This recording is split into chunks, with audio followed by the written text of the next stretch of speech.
And good morning and welcome to Touch Base Today. My name is Ron Foster, touching base with you as I do every day. What's going on, folks? How are you doing? Woo! Today. And hey, look, my partner's right there. Let me get my partner on here. Hey, Good morning, welcome, sir. Chris. I was like, what's going on? I was in the back watching you. I was like, you didn't see me. I didn't see you. You were blending in. How are you today? Oh man, this we're going to talk about the stock market today. We're going to talk about some things that I think you probably could glean from as a community and understand what it means to be in a bull market. What does it mean to be in a bear market? What is it when you hear the terms bear on Wall Street? What is it when you hear bull on Wall Street? What it is to short sell a stock? What it is to do corporation buybacks? So there's going to be a lot of interesting conversation in regards to what had happened yesterday. And did Trump and his people, were there some insider trading going on? Was there some manipulation of the markets? We need to know those answers to those questions. And Chris Murphy and some of the folks in Congress are now doing an investigation. They want to create an investigation panel. They want to create legal investigations because you had Trump's tweet that went out beforehand saying it's time to buy. And then he put DJT, which is the symbol of his stock. And so people are in the uproar. It has been going in high volume across the cyber world, on cyber social media. People are saying, is this a con game? Have Americans been played? Americans are suffering. Meanwhile, these people are making money. Chris. So I think there's more than one thing going on here, and I always defer to Rachel Maddow. She had a great show again last night, and she talked about the reason for the tariff 90-day reprieve, or I call it the retreat. It has nothing to do necessarily with the stock market, but it had everything to do with the bond market. Yes, and we're going to talk about the bond market. Yeah, so I thought that because I learned something this morning because I typically listen to it in the morning when I'm in the shower, and I was sitting there like, this is so interesting. I never would have known that if I didn't hear that whole conversation, and it makes so much sense. I think there was some manipulation going on also, and Trump always tells on himself. Always, like he had some millionaires and billionaires in the Oval Office yesterday after all this went down. He was saying, oh, how this person made a couple billion, a couple million, and they made really good money yesterday, and that was intentional. And only the people that have money can profit and make those gains. Regular folks like us who want to be in the stock market, we've lost tons of money.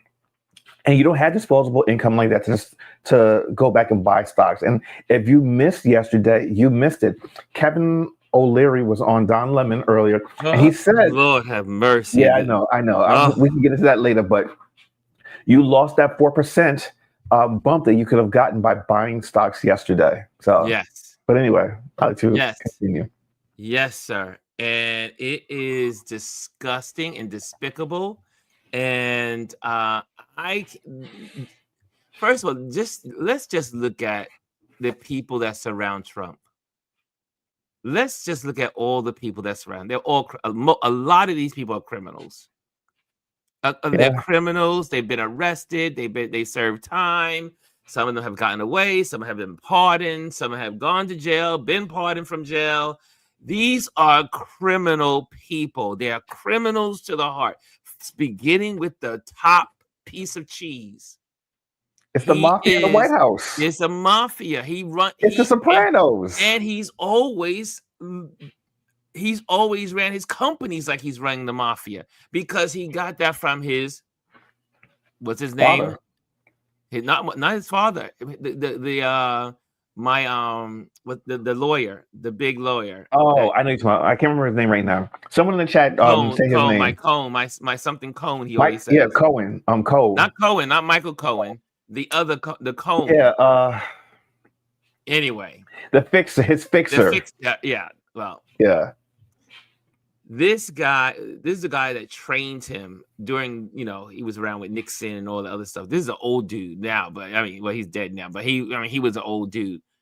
But anyway, let's say hello before we dive in. Elise is in the back, so we're gonna get Lise on here as well.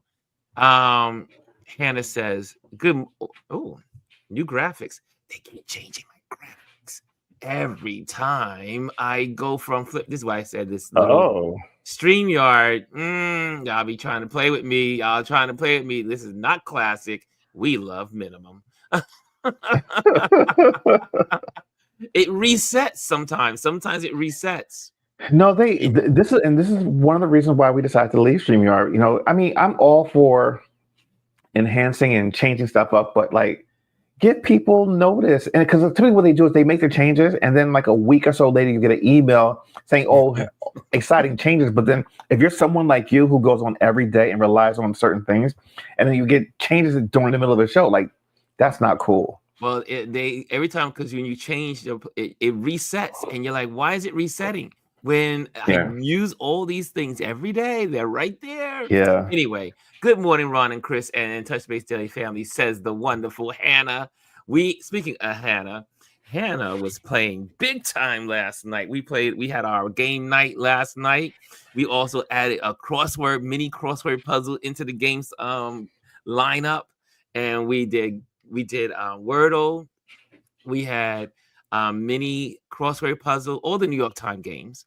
And so shout out to the New York Times for their wonderful games. You want me to be a sponsor? You want to be a sponsor here? You could sponsor us as we play your games. New York Times, we did Wordle, crossword puzzles, our regular connections. And then we always get the night going with Spelling Bee. And we had a great time last night with Spelling Bee. We even had a young lady named Michelle came in from New Zealand. She was playing with us. And so it was great. We had a great time. You miss out. We do it every Sunday night, every Wednesday night, every Friday night. Sunday night because it begins the week. Wednesday night because everybody needs to get through the hump day. And then Friday is the end of the work week for most people. Listen, I give it to you. You're on it. I can't keep up with you. Jazzy says, "Good morning, beautiful people." Elise says, "Good morning, everyone." And also Bryson says, "What's up, Rob? What's up, Chris? What's up, RLP fam? What's up, CQ fam? Happy Law and Order Thursday, aka 911 Thursday, aka Friday Eve, as y'all three." So hold on, Bryson. Just so you know, nothing came on. Well, no. So I take that back. The show that normally, I don't know if there's going to be new shows tonight, because a lot of the NBC shows, I don't know, they weren't on this week, because the stuff that I watched, like on some other channels, didn't come on either. So let's cross our fingers. They do like these little breaks, like a break here, break to stretch out the season, because it has to go to the end of May. Same thing with Hulu right now. I mean, they got the Paradise reruns. I'm like, just bring us give us part 2. Well, I mean, the next season's not going to come out till next year. But for those that that have Hulu, Handmaid's Tale is the final season is out. It is? It's out already? It just came out, I believe, last week. They released the first 3 episodes, and then I think what they're doing is they're staggering them, so like 3 episodes at a time. So the first 3 are out right now. I haven't watched it yet. Wow. I'm gonna binge watch it. This is the last season. The first 3 are out. Yes, this is the last season. And speaking of Handmaid's Tale, here in New York City on Saturday, I think it was. I saw that. They had I think it was like a dozen of women, maybe 20, that were marching through Bryant Park, and they went to the steps near the fountain, and they were in the Handmaid's Tales red with the bonnets. Yeah. Quite striking, making a statement, right? Talk about making a statement, because this is where we are. People, remember, people that keep people out are also going to try to keep you in. So remember that when people are building walls to keep people out, they eventually will take those walls to keep you in. Yep. Remember that. Remember that. I am Miss Reese says, good morning, RLP cousins. Yes, right. Yes, right. I am Miss Reese is in the building. Jazzy says, inside trading from the topic we're talking about today. And Elise says, this was definitely insider trading and stock manipulation. Yeah, and if this was absolutely. another country doing it, we will automatically call it market manipulation. Yep. There you go. Elise says, good morning, Hannah. La la la la la. Let's see all the good mornings. And then Charlene says, good morning. Good morning. Good morning. Elise says, good morning, Ron and Chris. And Jazzy says, good morning to everyone. All the good mornings in there. Bryson, good morning. Good morning. Good morning. Good morning, Jazz. Good morning, Hannah. And here's Hannah. Hannah says, it's always loads of fun. Game night is loads of fun. New York Times game night is loads of fun. We call it Touch Base Daily Twitch at night because it really was supposed to be on Twitch. And we are on Twitch. And some people do come through Twitch because Twitch is really for gamers. That's the connection. Yeah. Anyway, but we still use our YouTube because our family is on YouTube. Good morning, good morning, good morning. I see all the good mornings. I see the good mornings. And I see Kelly A says good morning. Also, make sure you smash the likes. Make sure you smash the like. And we also have Dr. Tachi's in the building. She says good morning. And Kelly A says, I think Law and Order is on tonight and new episodes. Okay, cool. So that's something to watch tomorrow. We have Jamel Shabazz in the building. Grand Rising family. Jamel, we gotta figure out a way. Jamel, I think I have to bring it up somewhere. But anyway, shout out to Jamel Shabazz. They have also celebrated him with his books, his pictures in the museum, and there was a white glove event where they're taking out all his photos out of a box. And there is like a collection at the museum.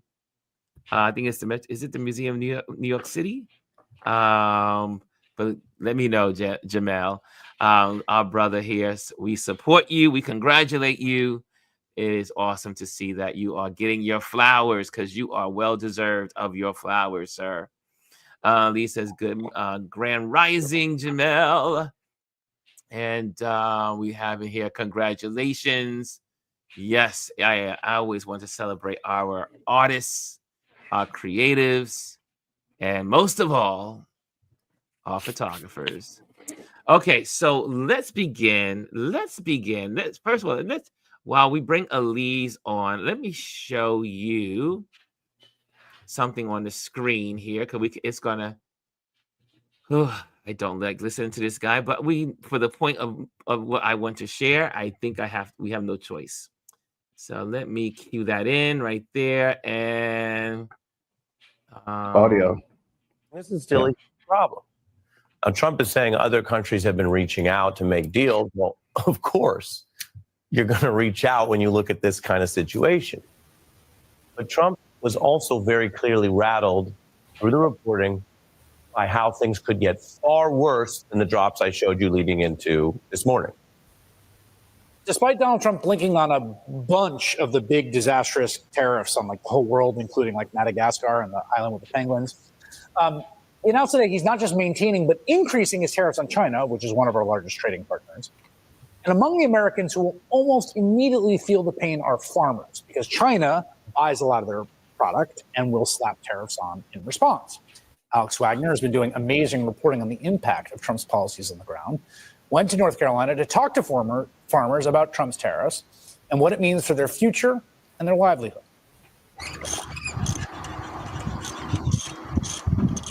Agriculture, there's about 85% of what happens on my farm that is completely out of my control. Yeah. So I have to do the very best I can at managing that 15% of inputs and costs and labor and marketing and signing the best contract and doing the best job that I can, and leave the other 85% up to the good Lord. And that's all we can do, whether it's weather or disease or a hailstorm or a pandemic or administration. And we just weather the storm.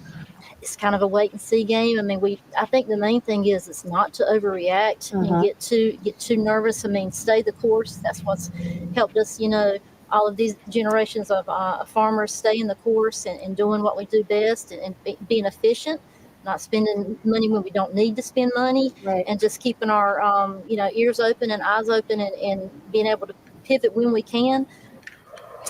Here with me now is Alex Wagner, MSNBC senior political analyst and host of the Trumpland podcast.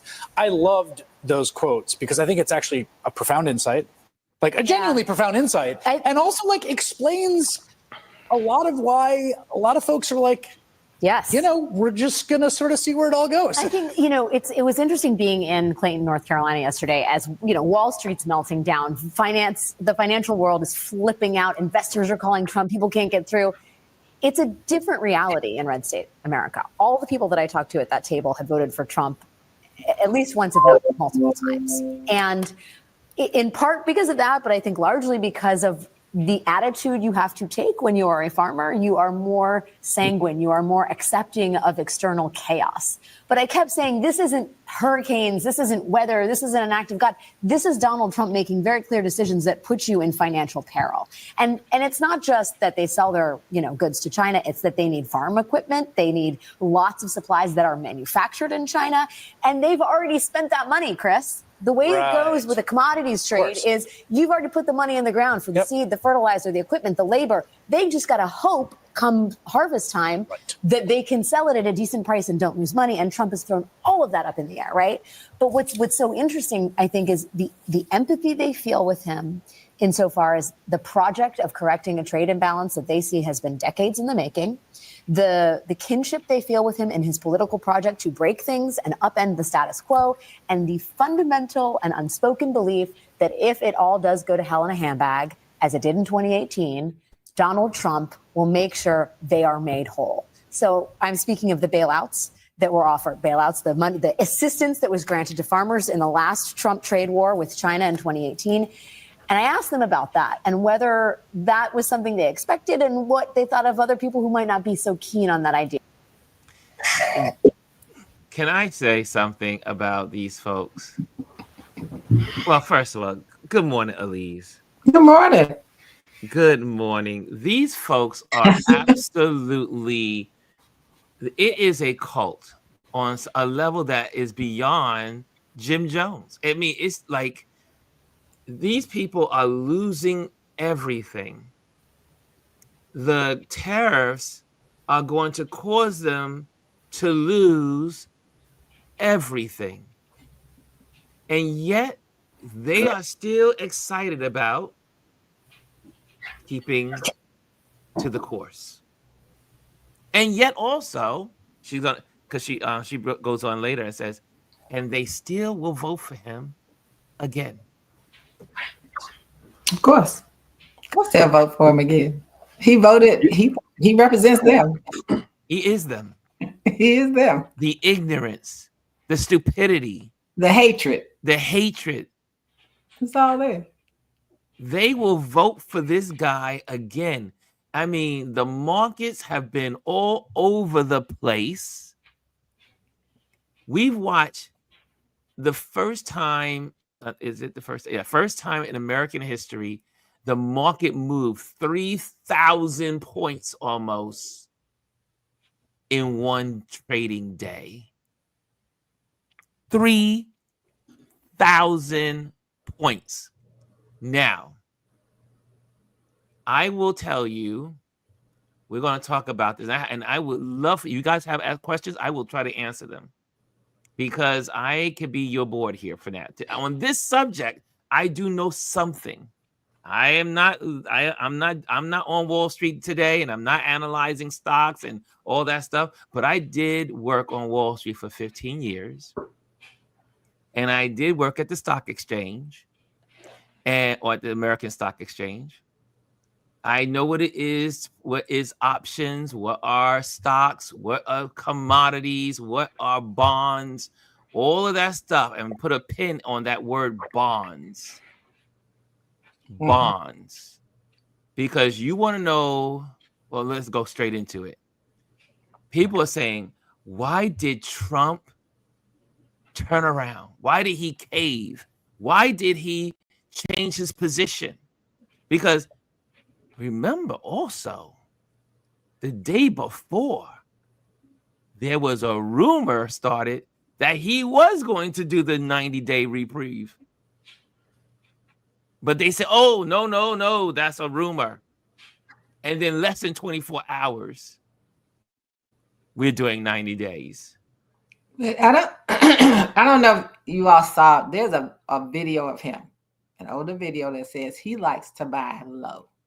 Yes, all rich people do. So and so that's what I'm saying. That's why to me it's all intentional, because that's what he wanted to do. He wanted it to drop so he could just he and all the other billionaires can end up buying.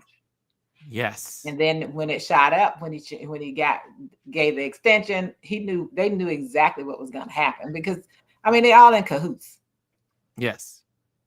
Well, this is something that you're taught on Wall Street. You're taught, and again, hit the likes out there because it looks like our people just let people know that we're here.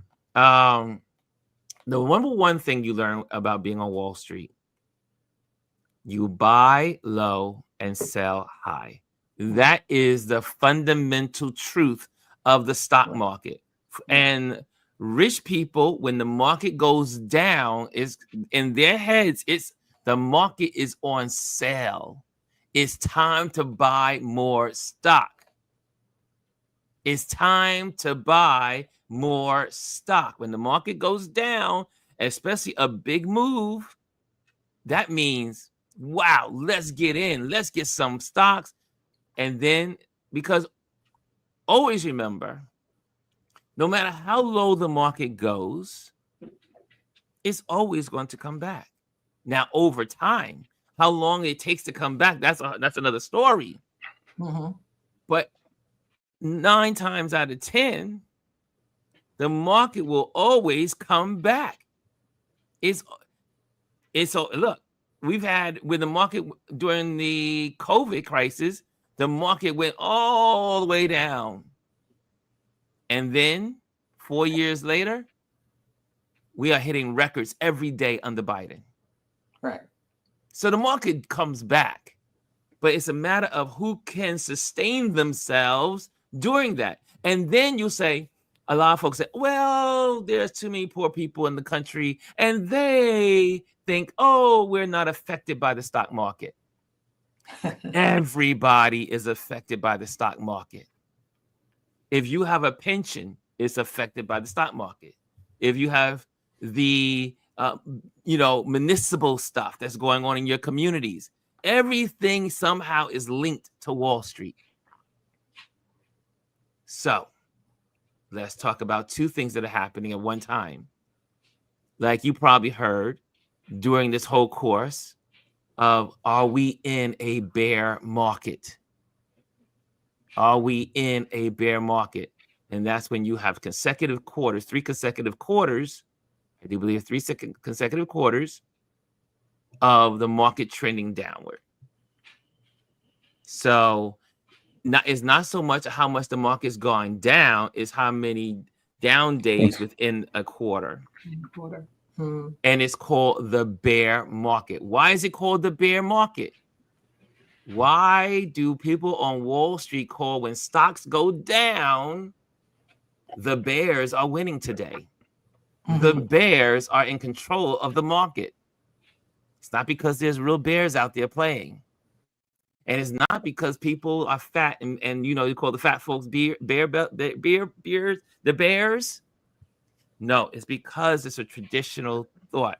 When bears strike, they strike down. And so that's why you get the terminology bear market. When the bears strike at something or their enemy or attack, they strike down. Now, on the other side of the podium or the pendulum is the bull market. When you see people say, whoa, the bulls are winning today at the stock exchange. The bulls are in control. The bulls are winning. The bulls have control of the market today. Or we are in a bull market where the stocks are going up. So under Biden, we've been in a bull market. Consecutive quarters continually going up. Up, up, up, up, up. Now, why is it called the bull market? It's because when a bull strikes the enemy or the bull fights, they go up. They take their horns and they shoot up. And that's why it's called the bull market. So you have the bulls and the bears. So it's kind of just give you some terminology. So those people that are new to, because Wall Street is going to be in the news for the next couple of weeks. And I always say, take advantage of learning what's going on when you have these moments in the media circle or in social circles or people are talking about it. So now when you go to your dinner and you have those conversations at the networking event, you know a little bit about why it's called the bull market, why it's called the bear market. Also, when stocks drop, when there's a big drop in the stock market, investors run to the bond market. When the stocks go down, people retreat from stocks and they move their money into the bond market. And so in the bond market is where they have shelter through the storm. So as the market is moving and going down, they move their money over to the bond market, which also the bond market is pretty much stable because there's not a lot of action in the bonds. That's why it is financial teaching. You've heard financial advisors say is when you're young, you're heavily invested in stocks. When you are senior, as you get closer to your senior years, you become more heavily weighted in bonds. Okay? Because there's less crazy in the bond market. It's like being on a nice, even ocean, no storms. No storms can get you. But what's happening in the bond market is that you're buying bonds, you're doing bonds, what we call treasury notes and bonds. You're investing and putting money into municipals like city governments, the American government. These are bonds, T-bonds, treasuries, right? So you got all of this stuff, but these are safe havens. And over the years, countries have bought our bonds. So you have Chinese people, the Chinese government has bought bonds in the United States. The Japanese has bought tons of bonds in the United States. And lots of countries buy bonds in the United States because they can buy 5-year yielding treasuries, meaning you buy it and it's a 5-year and it's going to mature to the dollar amount in 5 years. So people are invested in a long-term investment is safe, right? Right. What happened yesterday, what happened really at midnight the night before, as we were going into yesterday, something, and Rachel talked about it on her show, something happened that never happens. Yeah. It has never happened in American history in the financial markets. This is why Trump made the turnaround. Yes. Because it's not so much, he didn't care about the stocks. And there's two things going at the same time. Yes, he could use the situation and his people to make money as the market's going down. However, what happened for the first time in the financial history of America, the bonds began to fall as well. They were People selling them. were selling their bonds in America. They were like, wait a minute. And Japan took out and sold their bonds. People don't realize that America's debt is also connected to the bond market. And so we depend heavily on the bond market staying secure, the bonds of the United States staying secure, so that we can carry on and hold up our debt. Yeah, that's really our currency. And that's what the rest of the world looks at, the bond market. And in addition to that, you know, when the stock market is bad, when people are pulling their money out of the Dow and all the S&P, whatever, people put their money into bonds because it's always been there as a reliable thing. You know that your money is going to be safe. And when people pulled out yesterday, it was like, wait a minute, what's going on? Those quote unquote advisors that he has working in the White House came and said, all right, we need to stop this. This is serious. We are in serious trouble when people start selling off your country's bonds, because then what they have is called our bond ratings. You want to keep your bond rating high, meaning that people can invest in your country because they can get that money back over the 5-year treasury or 10 years, however. When I was a kid, my mother introduced me to bonds when I was a child. My mother, when she first started, my first introduction to finances, my mother buying me bonds when I was a kid. We had these bonds. I was like, what's a bond? Didn't really understand it until I worked on Wall Street. But I remember those bonds my mother gathered when we were kids. Bonds, because you buy it at a low rate. And then, because for instance, people buy bonds for gifts for their children because their children are growing up. So you buy a bond for a 5-year-old, it matures in 10 years, or it matures in 5 years. I do believe there's a 20-year bond. And these bonds mature over time, but you don't need the money because that child is growing up and you don't need the money while the child is growing. So it's in the child's name, it belongs to them. And so now when they become adults, they have money that their parents invested in them when they were kids. The bonds. But again, if the bond market begins to falter at the same time, which again, we've never seen that before. And this is why Trump had to come out and say, I'm in, as this administration has done with everything. We put the wrong people in prison.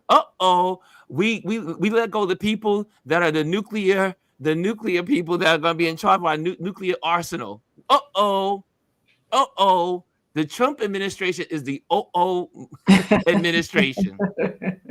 Because they don't think before they act. They don't think about all the ramifications that are going to happen. Okay, Elise, you want anything you want to throw into there? I mean, did I break it down clear? Was that clear? Was that a clear explanation?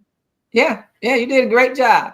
But to me, it's like a bunch of little boys playing in the play yard, like trying to see what they can do and how they can outdo someone, and finding out they're really not as great as they thought they were.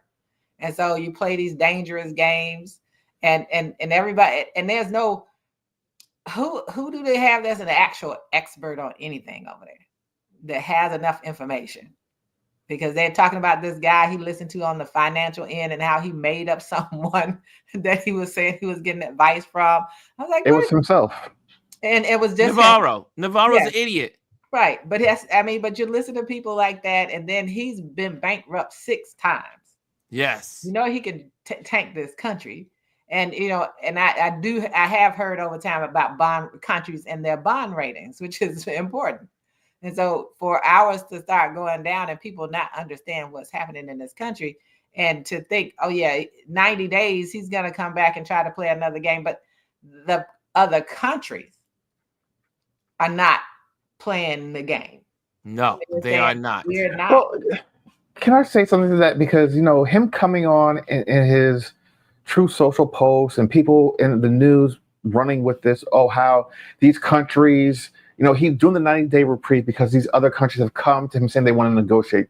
That's a bunch of bull. All these other countries have moved on. They've made agreements with other countries. Europe is doing all their own thing. Canada reaching out to other countries. Mexico and Canada doing their own thing together. So these countries weren't coming to him in the United States to see if they could work it out. Right. It's all about the fact that people were selling up the bonds, and then that's the danger point. That's the only reason why he did the 90-day pause. The only reason. And that's the only reason that stopped the bleeding on Wall Street. Right. Yes, because it would have continued on and the market was going to go down. But again, you have the bonds market going down. So also Navarro, the idiot, the ear, the mouth behind the ear. Now, there's 2 things that also happened. There was another thing that happened yesterday that was unique for the moment. Where was Elon? Well, they've been fighting for the past couple of days. For all of this time, you've seen Elon at every meeting, every event that goes on. Elon is there. But what happened to Elon yesterday? Well, they've been fighting over those tariffs all weekend. So. They've been fighting on the tariffs. Well, because he's lost so much money because of it. Can I tell you something about the stock market? I'm not saying Elon's done this, but this is possible. People don't understand. This is when I was in college and I studied economics, and my teacher used to laugh at we had to do mock-up stock simulations. And every time my stock would go down, every time I saw an opportunity for my stock to go down, my professor would say, Mr. Foster, what are you going to do? I said, as a company owner, this is my great chance to do what's called the stock buyback. So every time my market went down, if the market went down in our simulation, they were like, Ron, where'd you learn it? I said, well, I work on Wall Street, so that I'm cheating because I went to school. I went to college while I was, on Wall Street. So I would go in every time and buy up my own stock, because by buying up your own stock, in the long run, you add value to your stock because it's less of it in the public arena. So I would go in and buy up more stock. Also, it gave me more ownership of my company versus towards the board members who own parts of my company. Because as the owner of the stock or the company, you want to have as many shares of that stock as possible because you want to always maintain 51%. But if you can get 60% or 70%, don't care what the board members do, I'm still going to be in control because I own the majority shares of the stock. So it is speculated that, some people were speculating yesterday, that all of this movement, there's a lot of reasons why this movement, there's a lot of things that could be true at the same time. Elon, the market going down was remember Elon was already in bad shape with Tesla. Right. Well, as the market continually go down, What do most CEOs, what owners do? They go in and buy up their own stock. Remember, his board members wanted to get rid of him. Yeah, Right. yeah. Right. But if he So has he went owner in. membership stakes, Allegedly, he could have. I mean, we don't know, but maybe we'll find out though, because they have to file that stuff. Right. Yeah. They're a publicly traded company, so they do have to report it. Well, this is why Chris Murphy says he wants an investigation on everybody that is surrounding the Trump administration. Oh yeah. Because somebody knew before Trump announced. Because Trump he announced before he did what he did. He said, "Hey guys, time to buy DJT, quote unquote. It's a good time to buy." That's what I say. Look, my theory was that the Republicans were so upset on Capitol Hill was because of their own stocks. Yeah, because they all own stocks. Everybody owns stocks. They were Everyone watching in the Congress owns drop. stock. So that was their whole thing. They were watching that drop, and I'm sure when he said go buy, I'm sure they went out there and bought. It's time to go. They weren't at the hearing yesterday. They weren't at the hearing yesterday. Yeah, but here's the thing, though. Republicans. By the time he said that, it was already too late. The people that were going to buy are already bought because they knew ahead of time. Well, the other folks, like let's say the insider. Yeah. If there was insider trading, right? Of the But with close this people concept, around we him, will never know because they're not willing to investigate him for anything. Right. They're not. So if those people were close and they knew that the market was because that guy that did the 90-day rumor, well, he got that rumor pretty right. Yeah, it was reported on Tuesday. The gentleman, his last name was named Bloomberg. Yes, you know what? He wasn't a real Bloomberg. He wasn't a Bloomberg to the Bloomberg family, but he was a Bloomberg. Was actually, yeah. Let me tell you something. A lot of times, this administration, quote unquote, and Donald Trump, they will always project what they're trying to do publicly out in the open. And then for it to happen 2 days later, it's just like, okay. So this guy's reporting probably was correct. But what they tried to do is they didn't want it to come out yet. So they stopped and said, oh, it's all fake news.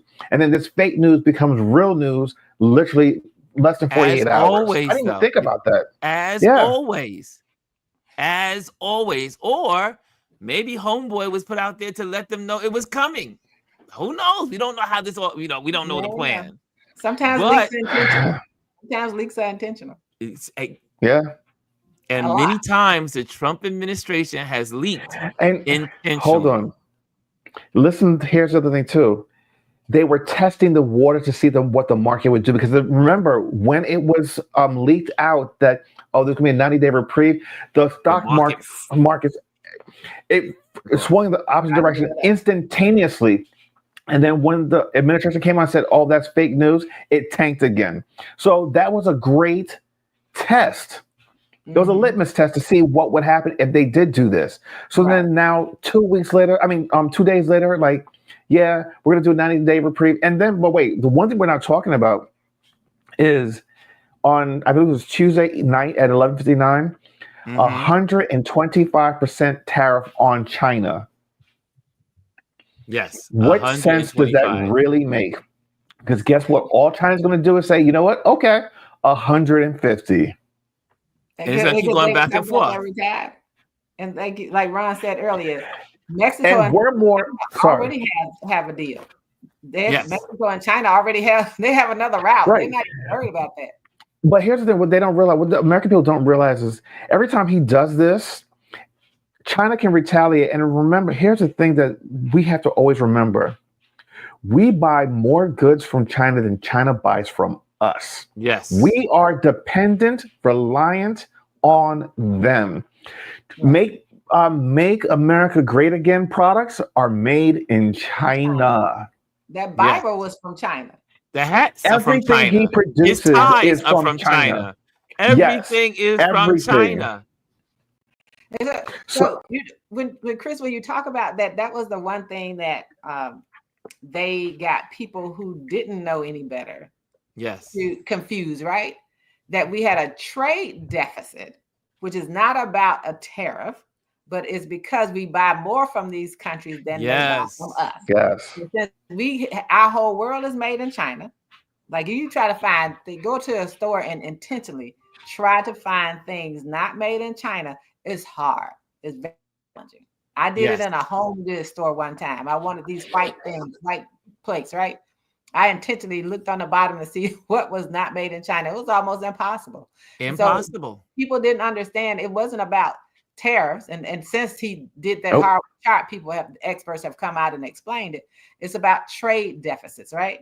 Like the one country, the one small place that they were doing 50% tariffs on. Well, he didn't realize that we bought diamonds from that place. And so we bought more than they bought from us because all we were buying was diamonds from them. They bought less from us. So people didn't understand that it wasn't about tariffs.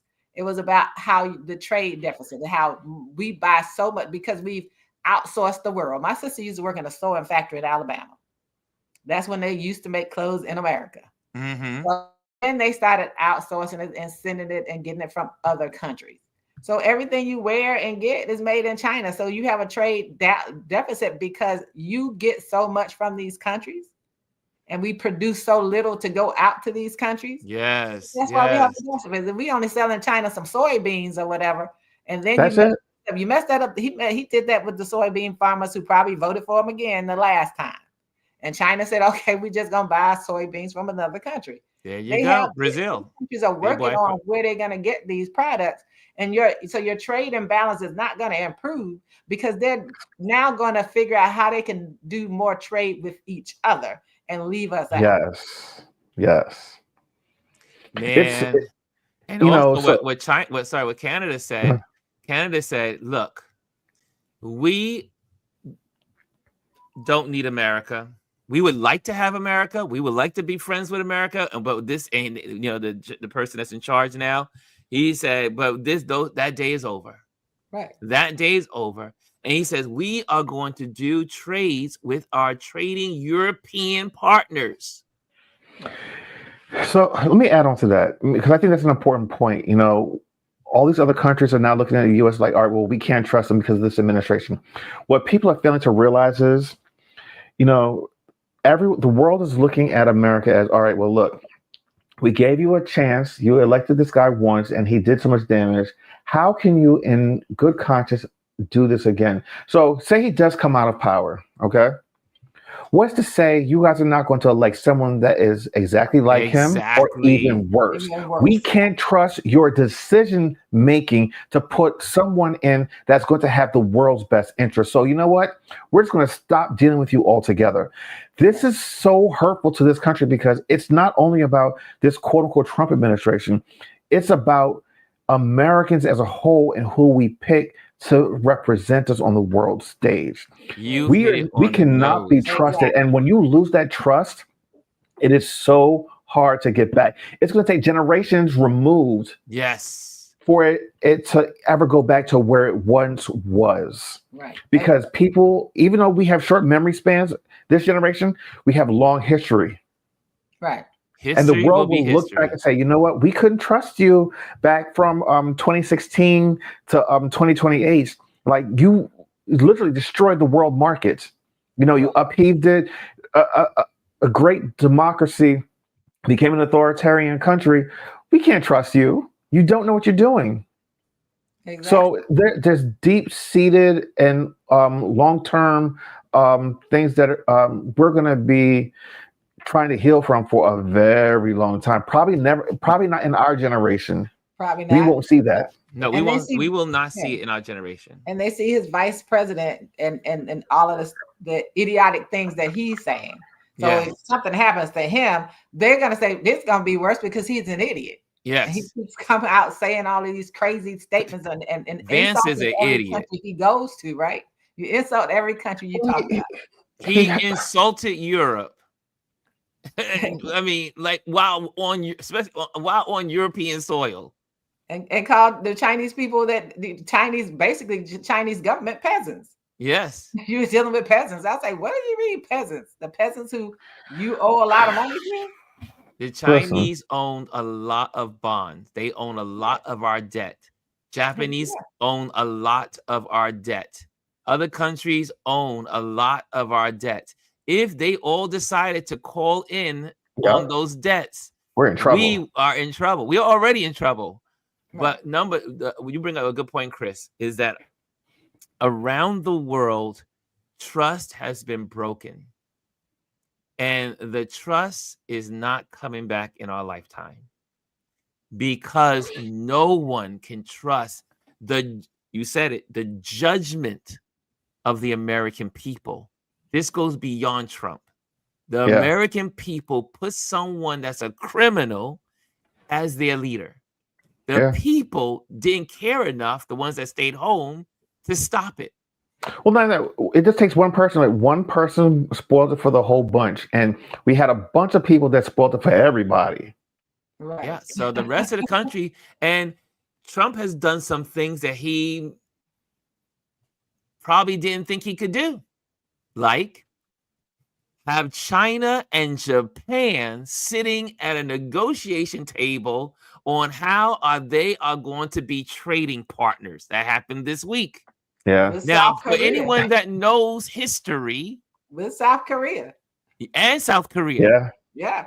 he brought all of the Asian major nations together to have a conversation on trade.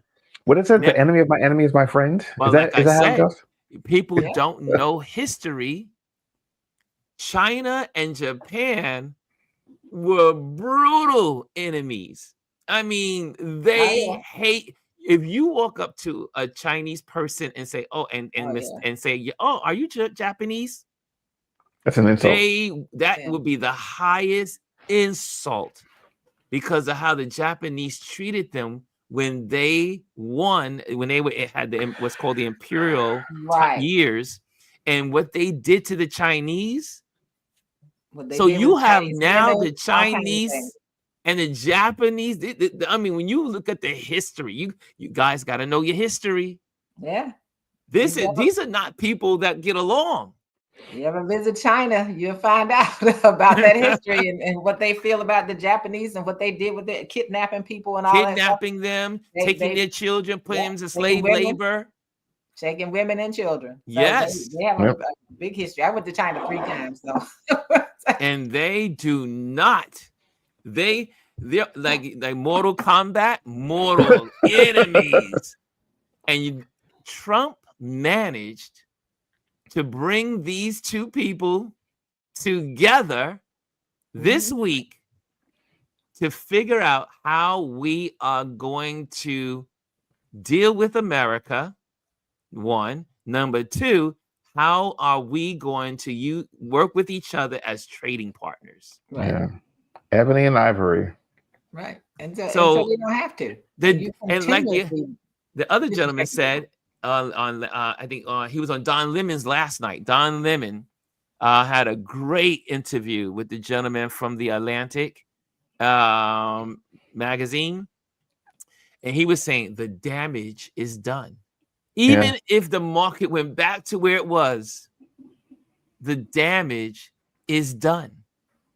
You now have people around the world, around the globe, and Americans are. And I say this with, I just gotta say it. Americans are idiots. Most Americans are idiots. And that's just the fact. Yeah. Most people in this country are too stupid. Just absolutely brain dead stupid. They have no idea their connection to the globe.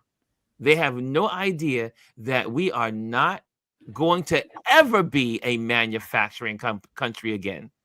Now, they have no idea what it would take to do that, right? Yes, it will take. For example, you want to rebuild a plant. Where are you going to get the materials? Exactly. Let's think about that. Because you need Canada for the material. I grew up in Cleveland. Those steel mills aren't steel mills anymore. If you go to Pennsylvania, go to Pittsburgh, they turn them into shopping malls and all kinds of things. And condos, yeah. But now where are you going to get the materials you need to build the infrastructure? Yes. Right? Where are you going to get all that stuff? You're going to have to, your steel is coming from, and lumber, all coming from somebody else. Everything. Where are you going to get it? Well, you're not going to get those things any place. And you know, and I think that's where we're not educated enough as a public. Well, not even that. There's no skilled labor to do it because we're generations removed from that. No one works in the steel mill anymore. Have y'all that seen was our parents? Have y'all seen the video that's been going around about pencils? About the pencil? No. To share about our trade. This video was done, I think, in the 1960s, late 60s or 70s. The pencil. This pencil unifies the world. And it talks about the rubber comes from another country. Mm-hmm. The metal that wraps around the top of this pencil comes from another country. The graphite in the pencil, which was considered lead, but it's graphite, comes from another country. The wood that this pencil is made of comes from another country. All of this in this one item, forget the computers. Right. Forget technology. Something as simple as the pencil was the beginning of what we called world global trade. When the pencil was created, it was the beginning of global trade. Right. Every piece of item on this pencil comes from a different part of the world. Right. So hold on. Since we're talking about that, I want to. There was a lot of focus this week on Apple and the iPhone because Apple is looked at as this great American company that produces probably one of the most popular electronic devices in the world. All right, and they talk about not just the iPhone, but let's just take it one little thing. At the bottom of your iPhone, actually, let me pull this out of here so you can see it. At the bottom of your iPhone, there are two little screws. Okay. Yes. Those two little screws. The screw itself. The machinery is made in America. The machine is made in America, but the press, the actual materials to make the press are made in another country. Yes. And then the actual screw is made in another country.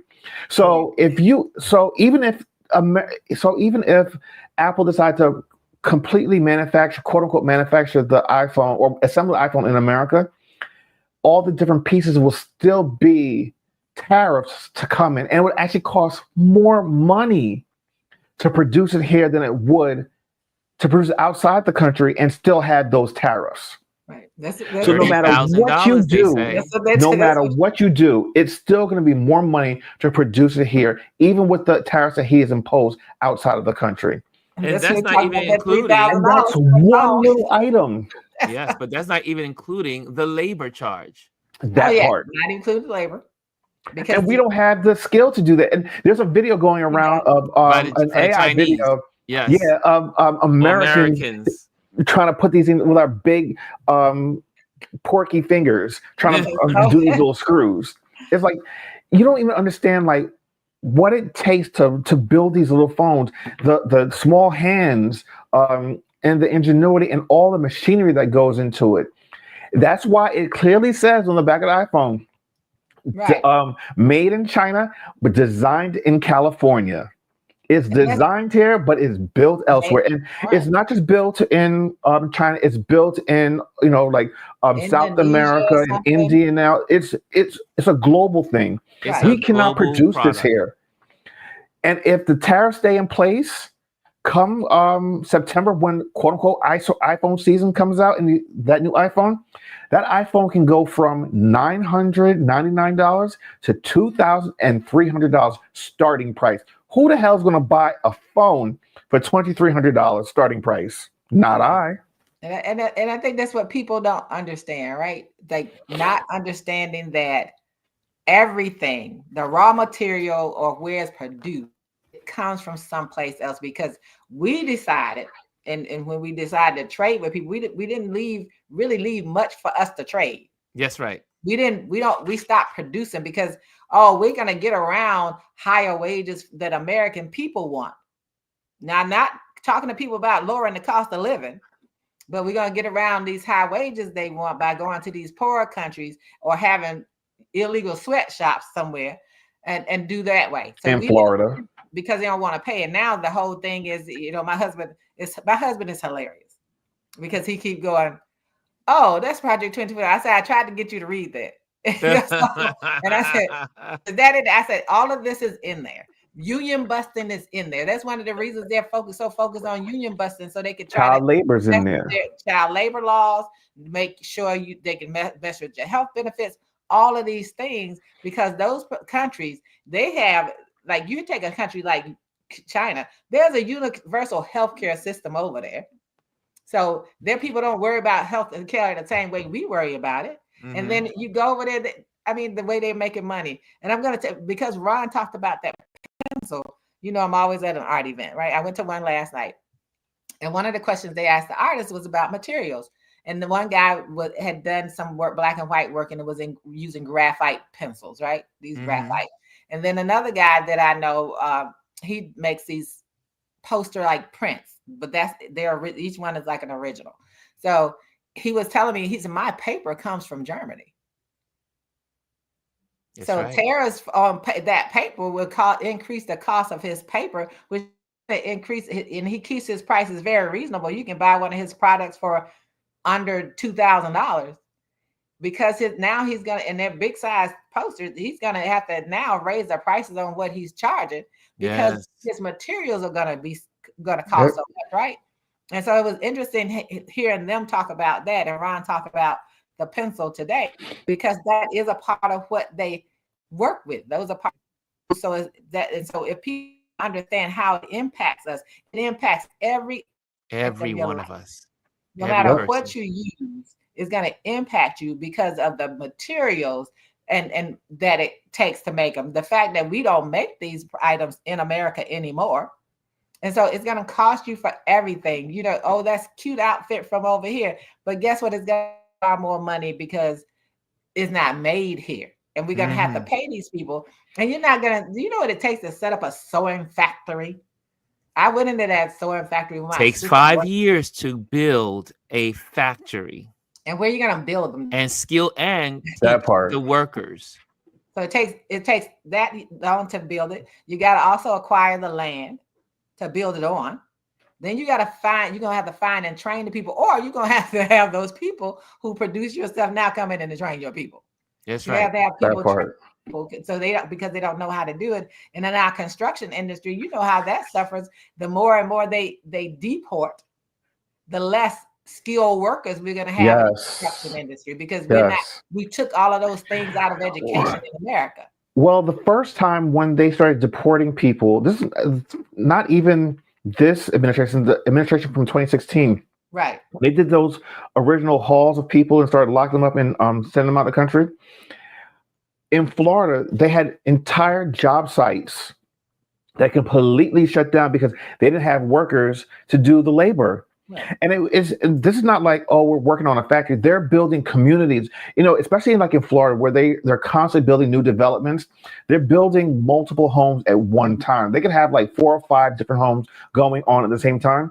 And what they do, these general contractors, what they do is they go to the local gas stations and highways, and they're picking up day laborers and bringing them to these job sites. These guys, and they're paying them pennies on the dollar they would have to normally pay in a quote unquote an American citizen, because American citizens don't want to do quote unquote hard labor. We feel as though we're too good for it. So of course you get people that are willing to do the work to make ends meet, to take care of their families, to send money back to their country of origin to support their families. And when you round up these people and get rid of them, then you're cutting your own neck to spite your face, basically. You know what I mean? Right. Well, the whole thing is, and I'll just share on this, is that, again, Americans don't understand as a whole, we are global citizens.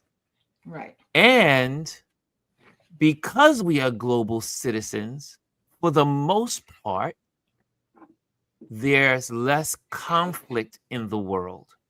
Right. Before we became a global manufacturing world, these global manufacturing agreements, these global treaties, these global, negotiations of how we trade has also caused peace in the world. Mm-hmm. People don't understand that part. Right. There's peace on earth. I mean, there's wars. Don't get me wrong. There's Right. conflict in nothing- Congo. There's conflict in Sudan. There's conflict in Ethiopia in the north. There's conflict in Ukraine and Russia. There's conflict in China. There's conflict in Gaza. We're not going to leave Gaza out. And Gaza and Yemen. Leave them out. Yes. There's Everywhere. conflict. Yeah. However, the world would not be in a peaceful state that it is in, as much peace as we have, if it wasn't for global treaties and agreements on trade. Yeah. Because think about it, the space station in orbiting the Earth, Japan, Russia, America, I think it's Korea, and another country, all had, no, maybe not Korea, I think it's Japan, Russia, America, and there's one more country in there that I'm missing, but they all made the parts to create the one space center that all of the countries get to use. Yep. Right. And even with that, even when you think about NASA, you outsource that. Yes. You outsource everything. You started depending on someone else to do that. At one point, you race the race with Russia, and then the next thing, Russia controls everything they got space stations and they're helping you rescue people. But we somewhere along the way, because it's the three things that I always talk about: power, greed, and control. Yes, right. That greed got to be so much for America. Capitalism became, the enemy in a way. In a way, it's in the companies and the heads of these companies trying to see how much wealth they could amass without paying much for it. And so therefore you outsource all these things. You in the middle of Alabama. And also because Americans, but also at least because Americans, not to cut you up, but also because Americans want cheap goods.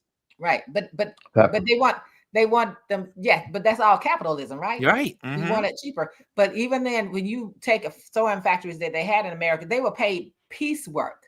Yes. Which meant you were paid by the number of pieces you produced in a day. They were not hourly wage workers. That's and right. So and someone posted about the manufacturing and who would work in the manufacturing. I said, who's going to work in the fields? And one lady's like, manufacturing doesn't mean I absolutely know it's not manufactured, but still, who's going to work in the fields because our produce is coming from someplace?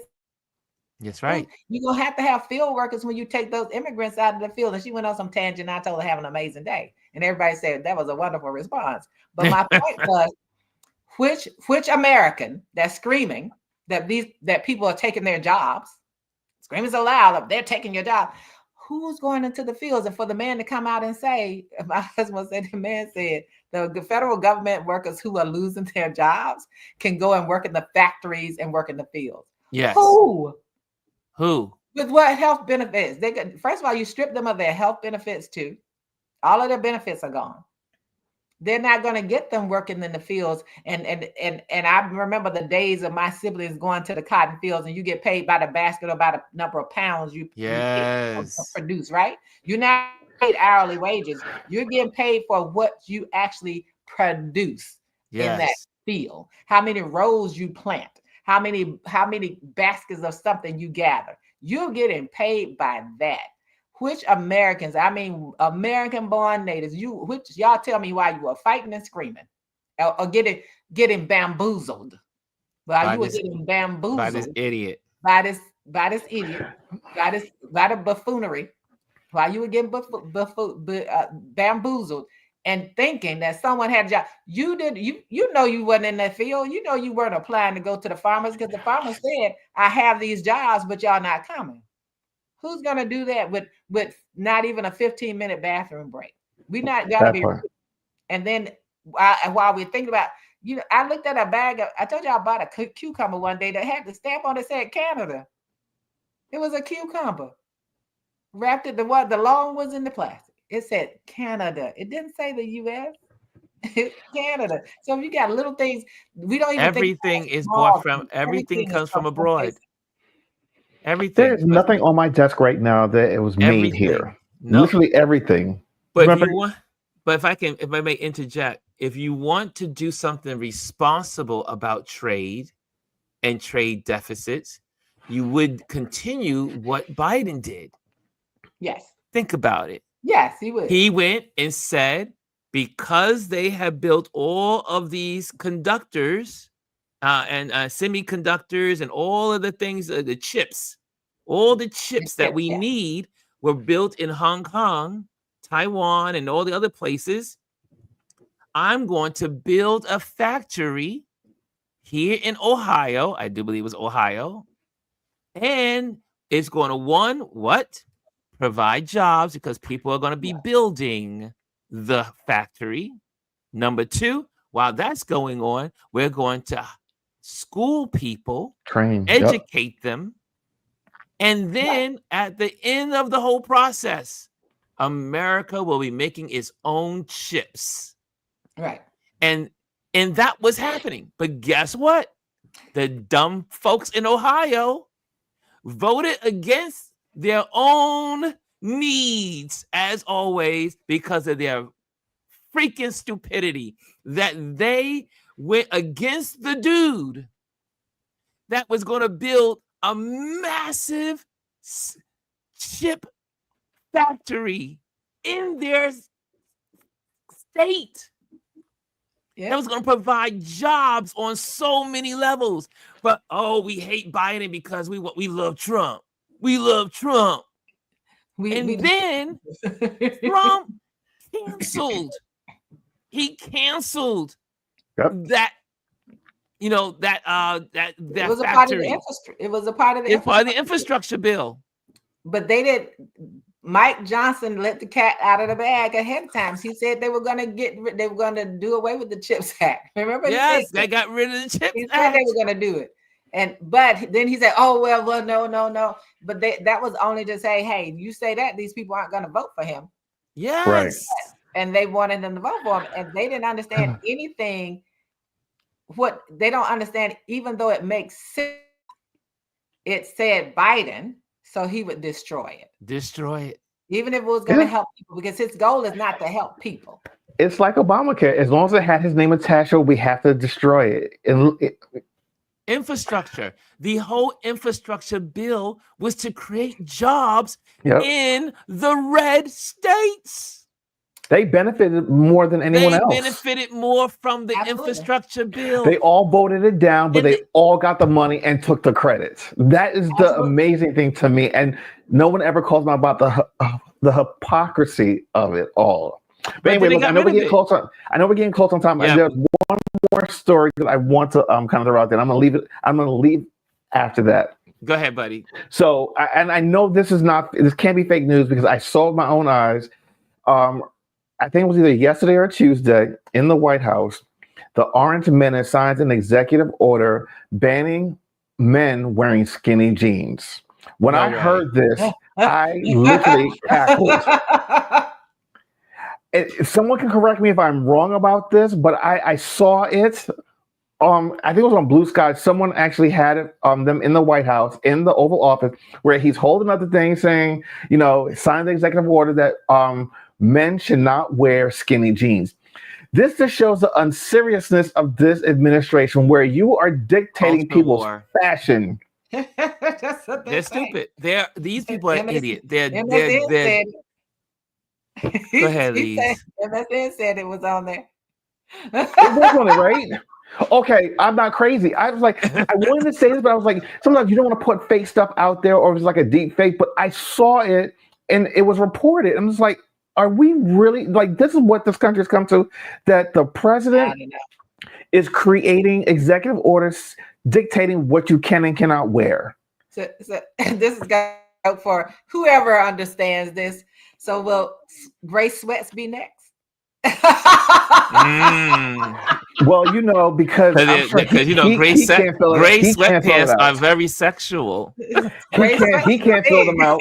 Certain types of people can't fill them out. So I'm sure that he'll probably come for that next. That's what I'm saying. And I tell my husband, I said, you have to look at it and laugh so often to understand that what we are dealing with in a nutshell, The right? stupidity. We're dealing with mediocre, ill-equipped,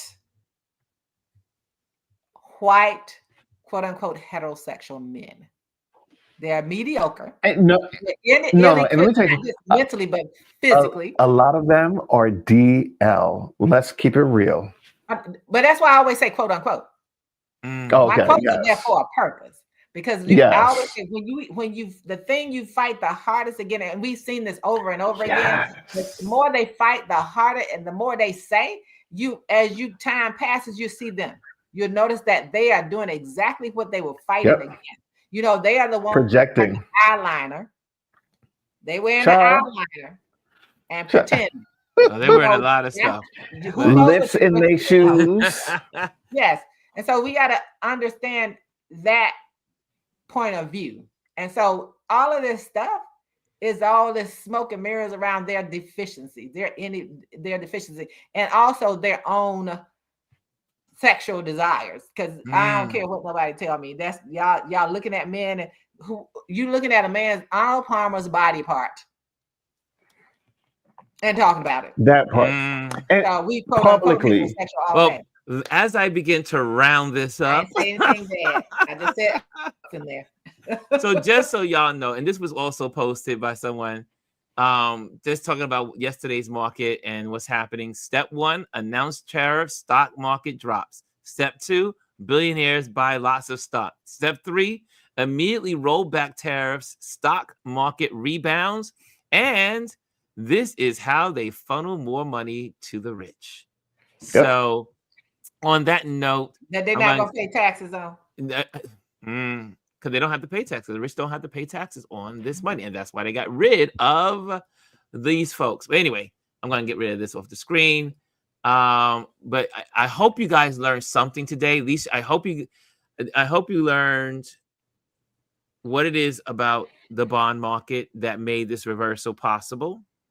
Number 2, you understand what the bull market is.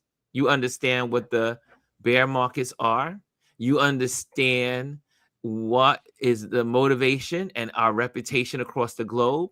You also understand, you also got, as a summary here, now because of Trump, we are losing our allies, and our allies are now reshifting and repositioning themselves.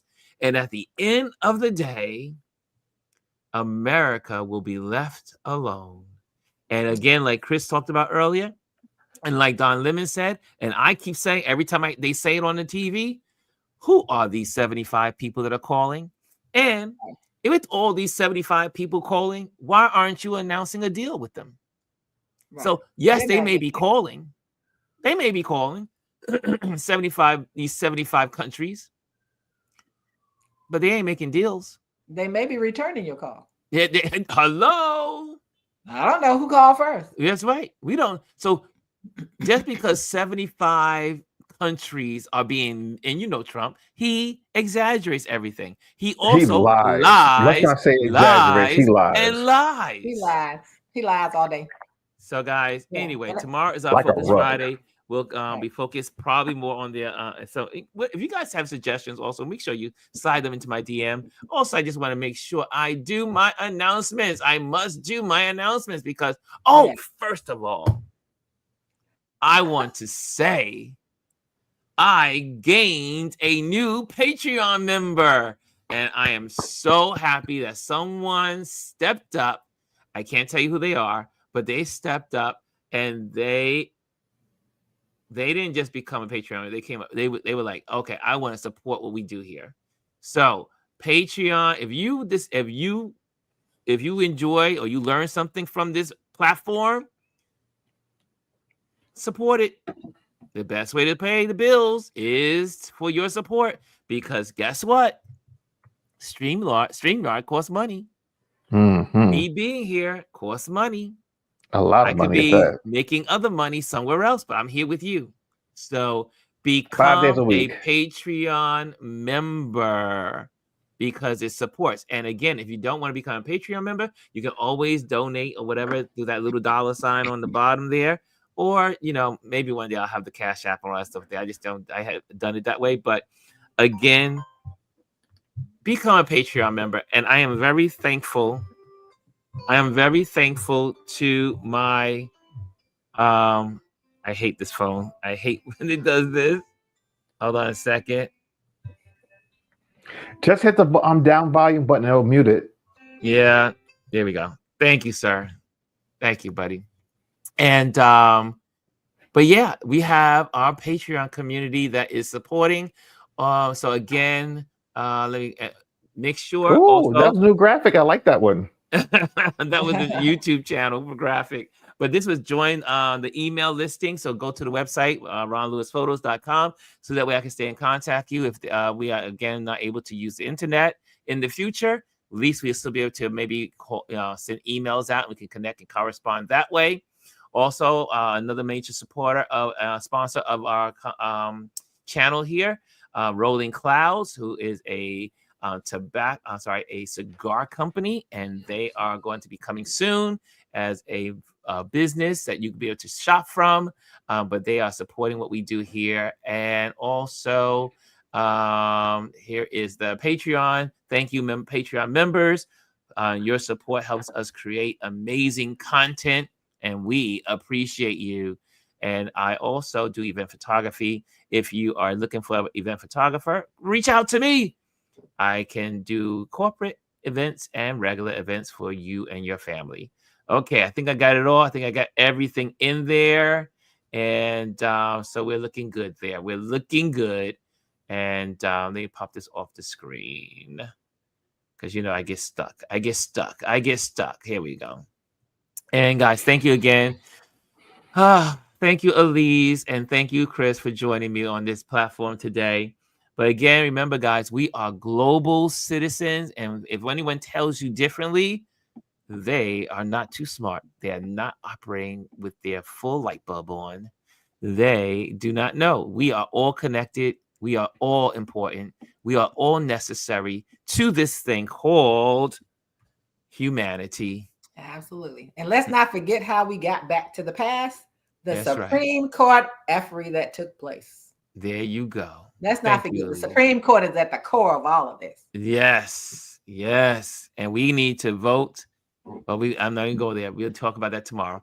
But we definitely need to vote, and get ready for a overwhelming voting so that way we can do this in the midterms. But if we still have a country by the midterms, but that's a whole nother story by then. There are a lot of state and local elections coming up this year. The local elections is where it matters. Yes. Okay, guys. Thank you so much for joining us. And again, love you much. And see you tomorrow. Okay, later. Right. Hello, and thank you for joining us today. Make sure you hit the like, the subscribe, and leave a comment on this video. I would love to hear from you. Thank you again. Until I see you next time.